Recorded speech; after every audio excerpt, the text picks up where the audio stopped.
So students, आज हम लोग ये जो given system of linear inequalities हैं इनको ग्राफिकली सॉल्व करेंगे। तो जैसा कि मैंने आपको लास्ट टर्म में भी बताया था कि जब भी हम सिस्टम ऑफ लीनियर इनइक्वालिटीज़ को ग्राफिकली सॉल्व करते हैं तो एक्चुअल में हमें क्या फाइंड आउट करना होता है, हमें फाइंड आउट करना होता है उन सारी गिवन इनइक्वालिटीज़ को सेटिस्फाइड करने वाला कॉमन रीजन। मतलब जो भी आपको इनइक्वालिटीज़ गिवन हैं उन सारी इनइक्वालिटीज़ के करस्पॉन्डिंग कोई ना कोई रीजन होंगे। तो हमें क्या करना है, सिस्टम ऑफ लीनियर इनइक्वालिटीज़ को सॉल्व करने का मीनिंग ही यही है कि हमें उन सारी इनइक्वालिटीज़ को सेटिस्फाइड करने वाला कॉमन रीजन फाइंड आउट करना है, और वही हमारा कहलाता है solution of system of linear inequalities. Understand? तो हम क्या करेंगे, ये जो हमको 4 इनइक्वालिटीज़ गिवन है इनका कॉमन रीजन फाइंड आउट करेंगे। तो इसको फाइंड करने के लिए सबसे पहले हम क्या करेंगे, इनके अपने अपने ग्राफ बनाते हैं। तो अगर हमें इनके ग्राफ बनाने हैं तो सबसे पहले हम इनसे रिलेटेड जो स्ट्रेट लाइन होती हैं उनके ग्राफ बनाते हैं ना। तो इससे रिलेटेड हमारी स्ट्रेट लाइन क्या होगी, फर्स्ट इनइक्वालिटी से वो होगी 3x + 2y = 150। ठीक है, ये हमारी स्ट्रेट लाइन होगी। और फिर इस स्ट्रेट लाइन के करस्पॉन्डिंग जो हमारे इस पर लाई करने वाले पॉइंट्स होंगे, क्योंकि हमें लाइन को बनाने के लिए कम से कम 2 पॉइंट की ज़रूरत पड़ती है। तो वो जो 2 पॉइंट होंगे हम लोग कैसे निकालते हैं, सबसे इजी वे से x को पहले हम 0 ले लेते हैं और y की वैल्यू फाइंड आउट कर लेते हैं। तो यहाँ पर अगर हम x 0 लेंगे तो y की वैल्यू क्या आ जाएगी, y की वैल्यू आ जाएगी 75। फिर अगर हम y को 0 लेंगे और यहाँ पुट करेंगे तो x की वैल्यू आ जाएगी 50। तो इस लाइन के करस्पॉन्डिंग आपकी ये टेबल बन गई। और इस टेबल से हमको क्या हेल्प मिलेगी, इस टेबल से हमको इस लाइन का ग्राफ बनाने के लिए हेल्प मिलेगी, और फिर हम उस लाइन की मदद से उस इनइक्वालिटी का ग्राफ भी बना पाएंगे।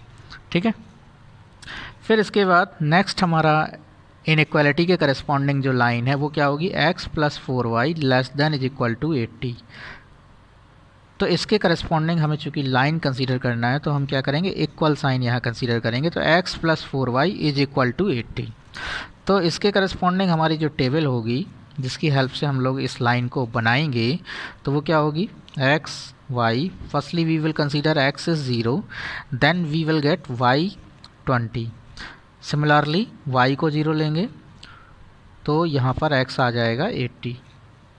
ठीक है, और जो हमारा थर्ड इनइक्वालिटी है उसके करस्पॉन्डिंग हमको लाइन क्या मिलेगी, x = 15। तो इसके करस्पॉन्डिंग हमको टेबल बनाने की ज़रूरत नहीं है, क्योंकि हमें पता है कि जो x = 15 होता है, this is a line that would be parallel to y axis and passes through 15,0। तो इस लाइन को बनाने के लिए तो कोई भी दिक्कत नहीं है। हमें क्या करना है, एक लाइन बना देनी है जो कि y एक्सिस के पैरेलल हो और 15,0 से पास हो रही हो। ठीक है, फिर इसके बाद लास्ट है y इज़ ग्रेटर देन = 0। तो इसके करस्पॉन्डिंग हमारा इक्वेशन आएगा y = 0। तो इसका हमको अलग से टेबल बनाने की ज़रूरत नहीं है, क्योंकि हमें मालूम है y = 0 ये किसका इक्वेशन होता है, this is the equation of x axis. तो हम x एक्सिस y एक्सिस तो ऑलरेडी बनाते ही हैं।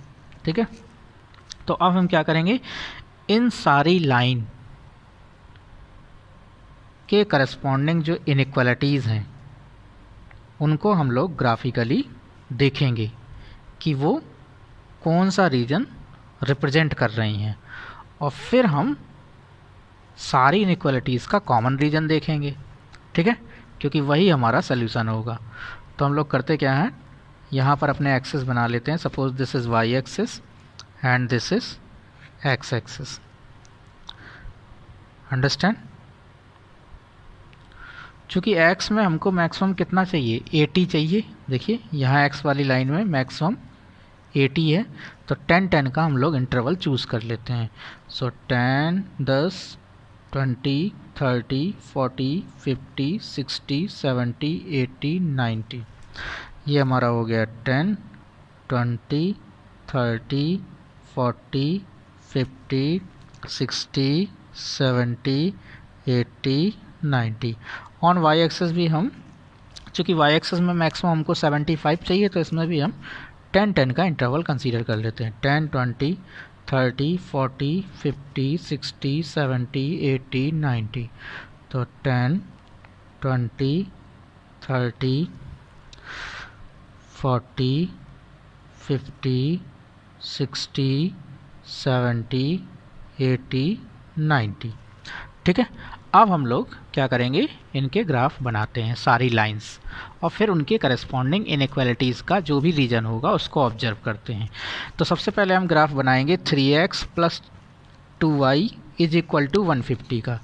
तो इसका ग्राफ बनाने के लिए हमें कौन कौन से पॉइंट्स को ज्वाइन करना पड़ेगा, हमें ज्वाइन करना पड़ेगा 0,75 को, 50,0 को। तो 0,75 आपका y एक्सिस में होगा, तो ये हमारा हो गया 0,75 एंड 50,0। तो 50,0 हमारा ये पॉइंट हो गया। अब हम क्या करेंगे, इन दोनों पॉइंट्स को ज्वाइन कर देंगे तो हमको ग्राफ मिल जाएगा किसका, 3x + 2y = 150 का। ये हमारा जो ग्राफ है, this is the graph of 3x + 2y = 150। अब ये जो लाइन है 3x + 2y = 150, इसके करस्पॉन्डिंग एक्चुअल में इनइक्वालिटी क्या थी, तो इसके करस्पॉन्डिंग जो हमारी इनइक्वालिटी थी वो थी 3x + 2y ≤ 150। तो मेन तो हमारा ये है ना, तो हमें ये देखना है कि इसको सेटिस्फाइड करने वाला रीजन कहाँ पर होगा। तो इसको सेटिस्फाइड करने वाला जो रीजन होगा वो इस लाइन के या तो लेफ़्ट में होगा या फिर इसके राइट में होगा। तो अब कहाँ होगा, इसको चेक करने के लिए हम क्या करते हैं, एक पॉइंट हम इसमें पुट करके देख लेते हैं। तो पहले हम ये चेक करेंगे कि इस इनइक्वालिटी के करस्पॉन्डिंग जो रीजन है वो ये वाला है कि नहीं है, क्योंकि अगर ये वाला रीजन नहीं होगा तो फिर ये वाला हो जाएगा। तो सबसे पहले हम ओरिजिन के साइड वाला चेक करते हैं ना, तो ओरिजिन तो इस साइड है, तो सबसे पहले आप क्या करो, इसमें ओरिजिन पुट करो, मतलब 0,0 पुट करो। तो अगर इसमें हम 0,0 पुट करेंगे तो 0 + 0 ≤ 150। तो क्या आ जाएगा, 0 ≤ 150 आ जाएगा, विच इज़ ट्रू। ये सारी बातें आपको मन में करनी है, लेकिन मैं आपको समझाने के लिए यहाँ राइट भी कर देता हूँ, लेकिन ये आपको अपने माइंड में करना है, मेंटली आपको ये सब ट्रीट करना है। ठीक है, तो 0 ≤ 150, इट इज़ ट्रू। तो अगर ट्रू है तो इसका मीनिंग ये हुआ कि ओरिजिन के साइड वाला जो रीजन होगा वो इस इनइक्वालिटी का सल्यूशन होगा, क्योंकि ओरिजिन इस इनइक्वालिटी को सेटिस्फाइड कर रहा है। इसका ये मतलब हुआ कि ओरिजिन के साइड वाला जो रीजन है वो इस इनइक्वालिटी का सल्यूशन है, तभी तो ओरिजिन ने इसको सेटिस्फाइड किया। तो ओरिजिन के साइड वाला रीजन मतलब इस इनइक्वालिटी, इसके करस्पॉन्डिंग जो इनइक्वालिटी है कौन सी है, 3x + 2y ≤ 150, उसका सल्यूशन रीजन कौन सा रीजन है, इस लाइन के लेफ़्ट वाला रीजन। तो आपको ये याद भी रखना है, ठीक है, मतलब इस लाइन के करस्पॉन्डिंग जो सल्यूशन रीजन है, इस लाइन के करस्पॉन्डिंग इनइक्वालिटी का जो सल्यूशन रीजन है वो इस लाइन के इस साइड वाला रीजन है, क्योंकि हमें तो सारी लाइंस के करस्पॉन्डिंग जो कॉमन रीजन होगा वो एट लास्ट कंसीडर करना है, वही हमारा आंसर होगा। तो अभी हमें याद रखने के लिए हमने ये एरो बना दिया, तो हमको याद रहेगा कि इसके करस्पॉन्डिंग जो इनइक्वालिटी है उसका सल्यूशन रीजन इस साइड है। ठीक है, इस साइड का मतलब इधर हर कहीं भी हो सकता है। ठीक है, अब इसके बाद दूसरी इनइक्वालिटी क्या थी, x + 4y ≤ 80। तो इसके करस्पॉन्डिंग लाइन आपकी ये है। तो अगर ये लाइन आपको बनानी है तो हमें 0,20 एंड 80,0 को ज्वाइन करना पड़ेगा। तो 0,20 हमारा कौन सा पॉइंट है, ये वाला पॉइंट है, एंड 80,0 हमारा ये वाला पॉइंट है। इन दोनों को अगर हम ज्वाइन कर देंगे तो हमको ये ग्राफ मिल जाएगा किसका, ये हमको ग्राफ मिल जाएगा, इसको पहले ज्वाइन कर देते हैं, ये हमको ग्राफ मिल गया x + 4y = 80 का। तो इसके करस्पॉन्डिंग हमारी इनइक्वालिटी क्या थी, इसके करस्पॉन्डिंग हमारी इनइक्वालिटी थी x + 4y ≤ 80। तो इसको सेटिस्फाइड करने वाला रीजन कहाँ पर होगा, तो फिर से इस लाइन के या तो लेफ़्ट में होगा या तो डाउन साइड होगा या अपर साइड होगा। इस लाइन के, ये जो आपकी लाइन है, इसके नीचे होगा या फिर ऊपर होगा, या तो डाउन साइड होगा या फिर अपर साइड होगा।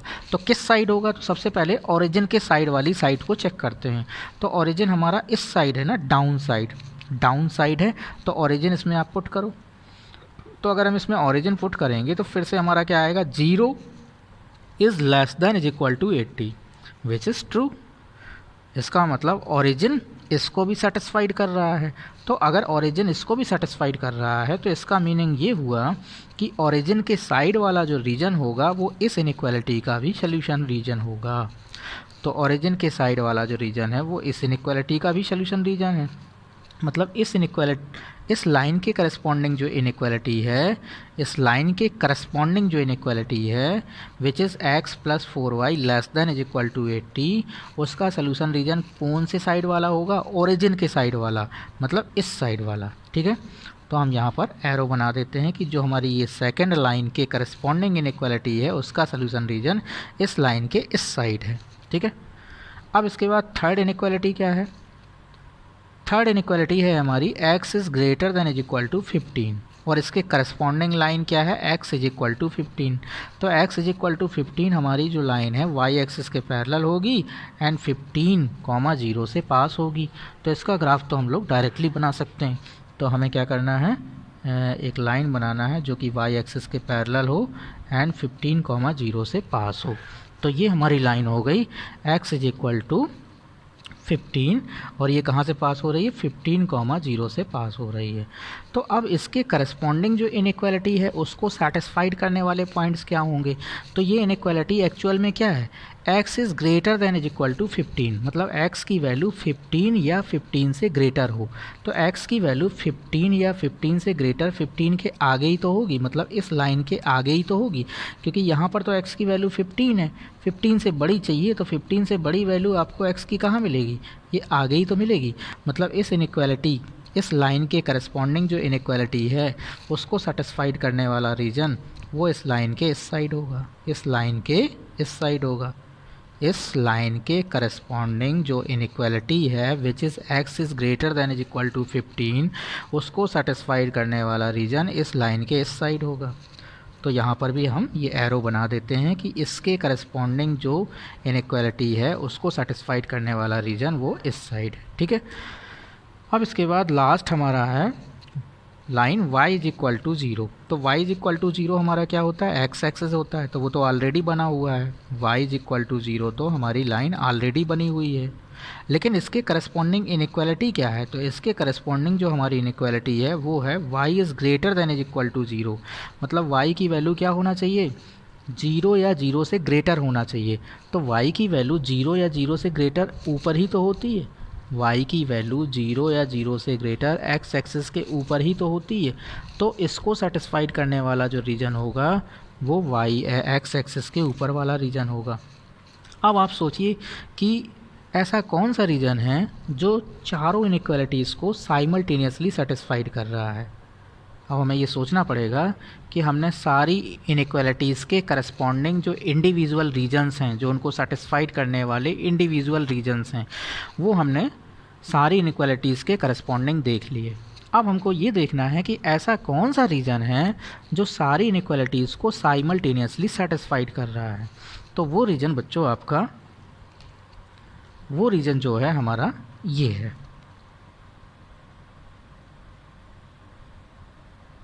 This reason. ये हमारा वो रीजन है जो अभी तक की सारी इनइक्वालिटीज़ को साइमल्टेनियसली सेटिस्फाइड कर रहा है। ये रीजन नहीं है, ये भी नहीं है, ये भी नहीं है, ये भी नहीं है, ये भी नहीं है, ये भी नहीं है। मतलब ये जो रीजन है जिसको मैंने सेड किया है, ये जो हमारा रीजन है ये ऐसा रीजन है जो सारी इनइक्वालिटीज़ को साइमल्टेनियसली सेटिस्फाइड कर रहा है। इसको हम कुछ नेम दे देते हैं ABCD। तो ये जो क्वाड्रिलेटरल ABCD है, ABCD के अंदर का जो रीजन है वो सारी इनइक्वालिटीज़ को सेटिस्फाइड करने वाला रीजन है। मतलब ABCD के अंदर का जो रीजन है वो सारी इनइक्वालिटीज़ को साइमल्टेनियसली सेटिस्फाइड कर रहा है। अब जैसे मैंने आपसे बोला तो यही हमारा सोल्यूशन रीजन हो गया। तो हम क्या लिखेंगे? Therefore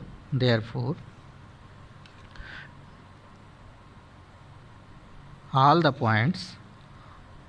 points inside ABCD as well as points on the boundary on the boundary.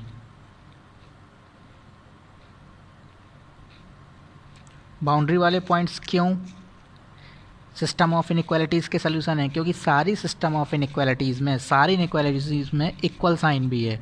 तो इक्वल साइन ये इंडिकेट करता है कि जो बाउंड्री वाले पॉइंट्स होंगे वो भी हमारे सोल्यूशन में शामिल होंगे। ठीक है, तो on the boundary are the solution of given system of inequalities, given system of inequalities. ठीक है, तो इस टाइप से बच्चों हम लोग सॉल्व करते हैं। समझ आ गया? कभी भी अगर आपको सिस्टम ऑफ इनइक्वालिटीज़ गिवन होंगी तो हम उनको इस टाइप से सॉल्व करते हैं। अच्छा, अब थोड़ा और डिस्कशन कर लेते हैं। जैसे मैंने कहा ये रीजन नहीं होगा, ये वाला रीजन नहीं होगा, तो इसको हम क्यों नहीं ले रहे हैं? इसलिए नहीं ले रहे हैं क्योंकि ये सारी इनइक्वालिटीज़ को सेटिस्फाइड नहीं कर रहा है, सारी इनइक्वालिटीज़ को सेटिस्फाइड नहीं कर रहा है। अब कौन सी इनइक्वालिटी को सेटिस्फाइड नहीं कर रहा है? तो इस वाली इनइक्वालिटी को सेटिस्फाइड नहीं कर रहा है। वैसे तो सारी 4 इनइक्वालिटीज़ गिवन है, तो वैसे तो 3 इनइक्वालिटीज़ को सेटिस्फाइड कर रहा है, लेकिन ये जो हमारी पैरेलल वाली लाइन है इसके करस्पॉन्डिंग जो इनइक्वालिटी है उसको सेटिस्फाइड नहीं कर रहा है, क्योंकि इसको सेटिस्फाइड करने वाला रीजन तो इस लाइन के इस साइड होगा ना। तो ये जो हमारा रीजन है ये तो इस लाइन के इस साइड है, तो ये इसको सेटिस्फाइड नहीं कर रहा है, तो इसलिए ये हमारा रीजन सोल्यूशन रीजन में नहीं आया। क्योंकि सोल्यूशन रीजन में वही रीजन आएगा जो सारी इनइक्वालिटीज़ को सेटिस्फाइड कर रहा हो। ये जो हमने रेड कलर से सेट किया है ये सारी इनइक्वालिटीज़ को सेटिस्फाइड कर रहा होगा, आप लोग चेक कर सकते हो। देखिए, चेक कर लेते हैं। ये जो हमारी फर्स्ट लाइन है इसको सेटिस्फाइड करने वाला रीजन कहाँ था? इस लाइन के इस साइड था, तो ये आपका इस लाइन के इस साइड है। दूसरी ये जो लाइन थी इसके करस्पॉन्डिंग इनइक्वालिटी को सेटिस्फाइड करने वाला रीजन कहाँ था? इस लाइन के इस साइड था, तो ये जो हमारा रेड वाला रीजन है इस लाइन के भी इस साइड है, मतलब इस लाइन को भी सेटिस्फाइड कर रहा है। फिर इसके बाद इस इनइक्वालिटी के करस्पॉन्डिंग, इस लाइन के करस्पॉन्डिंग जो इनइक्वालिटी थी उसको सेटिस्फाइड करने वाला रीजन कहाँ था? इस लाइन के इस साइड था, तो ये जो रेड वाला रीजन है वो इस लाइन के भी इस साइड है। और फिर इसके बाद ये जो फोर्थ वाली इनइक्वालिटी है वो क्या है? y is greater than is equal to 0, तो इसको सेटिस्फाइड करने वाला जो रीजन है वो इस लाइन के इस साइड होना चाहिए। तो ये जो आपका रेड वाला रीजन है ये इस लाइन के भी इस साइड है, तो यही हमारा एक ऐसा रीजन है जो सारी इनइक्वालिटीज़ को साइमल्टेनियसली सेटिस्फाइड कर रहा है, इसलिए यही हमारा सोल्यूशन रीजन हो गया। इसको हमने सोल्यूशन रीजन में क्यों नहीं लिया? इसको हमने सोल्यूशन रीजन में इसलिए नहीं लिया क्योंकि ये हमारा ये जो लाइन है, ये लाइन इसको सेटिस्फाइड नहीं कर रहा है, इसके करस्पॉन्डिंग जो इनइक्वालिटी है उसको सेटिस्फाइड नहीं कर रहा है। क्योंकि आपको याद होगा कि इसके करस्पॉन्डिंग जो इनइक्वालिटी है उसको सेटिस्फाइड करने वाला रीजन इस लाइन के इस साइड का है, जबकि ये जो रीजन है हमारा इस लाइन के इस साइड है, इसलिए हमने इसको कंसीडर नहीं किया क्योंकि ये इसको सेटिस्फाइड नहीं कर रहा है। हमें तो वो रीजन लेना होता है जो सारी इनइक्वालिटीज़ को सेटिस्फाइड करे, तो सारी इनइक्वालिटीज़ को सेटिस्फाइड करने वाला रीजन जो है हमारा वो ABCD के अंदर का रीजन ही है, इसलिए हमारा ये आंसर हो गया। ठीक है, तो इस टाइप से बच्चों हम लोग सिस्टम ऑफ इनइक्वालिटीज़ के क्वेश्चन को सॉल्व करते हैं, और ये बहुत इंपॉर्टेंट क्वेश्चन होते हैं, और इसका एप्लीकेशन आपको आगे भी 12th स्टैंडर्ड में करना पड़ेगा। ठीक है, सो थैंक यू।